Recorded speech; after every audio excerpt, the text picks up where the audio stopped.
എന്നോട് ഒരുപാട് പേര് പറഞ്ഞിട്ടുണ്ട് നിങ്ങൾക്ക് ഭയങ്കര ഭാഗ്യമാണ്, വേറൊന്നുമല്ല.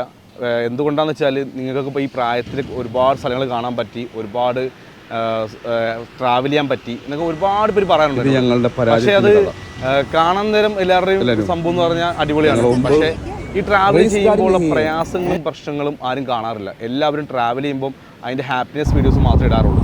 പക്ഷെ നമ്മളെ സംബന്ധിച്ചോളം നമുക്ക് ഒരുപാട് പ്രയാസങ്ങളുണ്ട്. മെയിൻ ഇഷ്യൂ എന്ന് പറഞ്ഞാൽ നമ്മൾ ബൈക്കിൽ യാത്ര ചെയ്യുന്നതിനെ സംബന്ധിച്ചോളം ഞാൻ കൂടുതലും ബൈക്കാണ് ചൂസ് ചെയ്യാറ്. അപ്പോൾ ഈ ബൈക്കാണ് നമ്മൾ ട്രാവൽ ചെയ്യുന്നതാണെങ്കിൽ, ബൈക്കിലാണെങ്കിൽ ട്രാവൽ ചെയ്യുകയാണെങ്കിൽ നമുക്ക് ഒരുപാട് പ്രതിസന്ധികളുണ്ട്. ഒന്നാമത്തെ കാര്യം, നമ്മൾ പല പല സ്റ്റേറ്റ് കടന്നു പോകുന്നതാണ്, പല പല ഭാഷകളാണ്. അവിടെ എല്ലാവർക്കും ഹിന്ദി അറിയണമെന്ന് നിർബന്ധമില്ല. അപ്പോൾ പിന്നെ രണ്ടാമത്തെ കാര്യം എന്ന് പറഞ്ഞാൽ ക്ലൈമറ്റ് ചേഞ്ചിങ് ആണ്. മഴ വരും, അതേപോലെ വെയിൽ, ചുട്ടുപൊള്ളുന്ന വെയിൽ, പിന്നെ ആൾക്കാരിൽ നിന്നുണ്ടാകുന്ന പ്രയാസങ്ങൾ, അത് പല രീതിയിലും പ്രയാസങ്ങളുണ്ടാവും. പല രീതിയിൽ സാമ്പത്തികമായിട്ടാണെങ്കിലും ഓരോ നോട്ടങ്ങൾ കൊണ്ടുപോലും നമുക്ക് പ്രയാസങ്ങളുണ്ടാകുന്ന ഓരോ സ്ഥലങ്ങളുണ്ട്. അപ്പോൾ അതേപോലെ ഒരുപാട് കാര്യങ്ങൾ നമ്മൾ തരണം ചെയ്താണ് നമ്മൾ യാത്ര ചെയ്യുന്നത്. നമുക്ക് എല്ലാവർക്കും ട്രാവൽ ചെയ്യാൻ പറ്റും. അത് നമ്മുടെ സമ്പത്തിൻ്റെ പ്രശ്നമോ അല്ലെങ്കിൽ സമയത്തിൻ്റെ പ്രശ്നമൊന്നുമല്ല.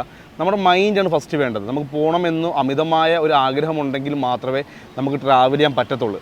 അല്ലാതെ നമുക്ക് പൈസ കയ്യിലുണ്ട്, ഈ പറഞ്ഞ പോലെ ആരും കൂട്ടുകാർ വേണം എന്നൊക്കെ നിർബന്ധം പിടിക്കുന്ന ആളെ സംബന്ധിച്ചോളം അതിലും പോസിബിൾ ആയെന്ന് വരത്തില്ല. പക്ഷെ നമുക്ക് ആ മൈൻഡുണ്ട്, ഒറ്റയ്ക്കാണെങ്കിലും ഞാൻ പോകും, എനിക്ക് ആരും വേണ്ട, പൈസ എനിക്ക് കുറച്ചുണ്ടെങ്കിൽ മതി. ഇപ്പോൾ 20,000 രൂപ, 25,000 രൂപ, 30,000 രൂപ ഒക്കെ ഉണ്ടാക്കാൻ ഒരാളെ സംബന്ധിച്ചോളം വലിയ പാടൊന്നും ഈ കാലത്തില്ല.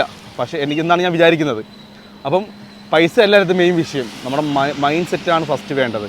എന്ത് തരണം ചെയ്യാനുള്ള മൈൻഡ് ഉണ്ടെങ്കിൽ നമുക്ക് ലോകത്ത് എവിടെ വേണമെങ്കിലും ട്രാവൽ ചെയ്യാം. ഇപ്പോൾ എൻ്റെ ഒരു ബൈക്ക് കിട്ടിയിട്ട് നല്ലൊരു ബൈക്ക് വന്നു കഴിഞ്ഞാൽ ഞാൻ ലോകം മൊത്തം സഞ്ചരിക്കും. അതിന് 5,000 കിലോമീറ്റർ, 50,000 കിലോമീറ്ററാണ് ഞാൻ സഞ്ചരിക്കുന്നത്. ഞാൻ എൻ്റെ മനസ്സുകൊണ്ട് ഞാൻ തയ്യാറാണ്. അപ്പോൾ അതാണ് എൻ്റെ വ്യത്യാസം വരുന്നത്. അപ്പോൾ നിങ്ങൾ വിഷമിക്കേണ്ട, നിങ്ങൾ ആരും വിഷമിക്കേണ്ട. ഞാനും ഇതേപോലെ ഓരോ ആൾക്കാർ വീഡിയോസ് ട്രാവൽ ചെയ്യുന്ന കാണുമ്പം എൻ്റെ മനസ്സിൽ വിഷമം വരും. എനിക്ക് പോകാൻ പറ്റുന്നില്ലല്ലോ, എനിക്ക് എപ്പോഴാണെങ്കിൽ പോകാൻ പറ്റുന്നതൊക്കെ തോന്നും. പക്ഷേ നമുക്ക് നമ്മളായിട്ടുള്ള സമയങ്ങൾ വരും. അതിനുവേണ്ടി നമ്മൾ വെയിറ്റ് ചെയ്യുക. നമ്മുടെ കയ്യിൽ അന്ന് പൈസ ഉണ്ടാവും, അതിനുള്ള നമുക്ക് ആരോഗ്യം ഉണ്ടാവും. എല്ലാവർക്കും അതിനുവേണ്ടി പ്രാർത്ഥിക്കാം. ഇത് ജസ്റ്റ് ഒരുപാട് പേര് പറയാറുണ്ട് നിങ്ങൾക്ക് ഭയങ്കര ഭാഗ്യമോ എന്ന്. അപ്പോൾ അതുകൊണ്ട് ജസ്റ്റ് ഞാൻ പറഞ്ഞത് മാത്രമേ ഉള്ളൂ.